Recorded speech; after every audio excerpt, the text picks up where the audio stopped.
Balik operasyon na ang MRT matapos magkaaberya nitong weekend.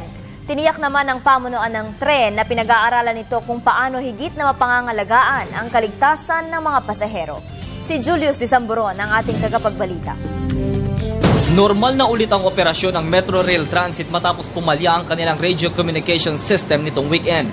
Sa ipinadalang mensahe ni LRT-MRT spokesperson Atty. Hernando Cabrera, alas 2 ng linggo ng madaling araw nang makumpuni na ang nasirang komunikasyon.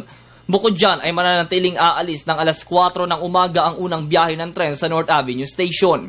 Matatandaan nitong Sabado nang suspindihin ng MRT ang kanilang operasyon dahil sa nasabing problema sa komunikasyon.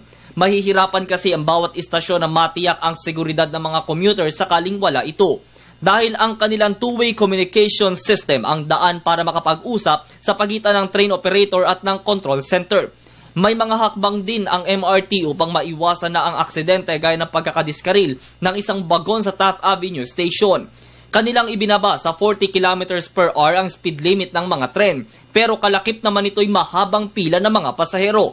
Tugon naman ng DOTC, tuloy na tuloy naman ang pagbili ng 48 bagong bagon na siya magseserbisyo sa mga tumatangkilik ng kanilang serbisyo.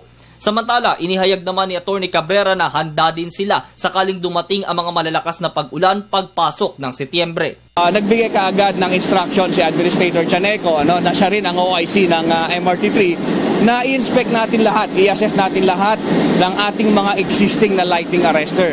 So, sa Line 1, sa Line 2, MRT3, pina-assess niya lahat yan.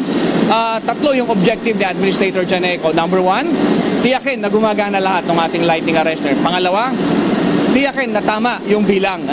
Tama pa ba yung bilang? Kailangan pa ba magdagdag? Pangatlo, kung tama yung bilang, gumagana lahat, kailangan ba tayong mag-upgrade or mag-rehabilitate? Bukod dun sa lighting arrestor na nandun sa mga poste natin, yung mga train natin may sariling lighting arrestor yung mga yan. So, either tamaan ng kidlat yung poste natin, sasaluhin yon ng ating lighting arrestor doon.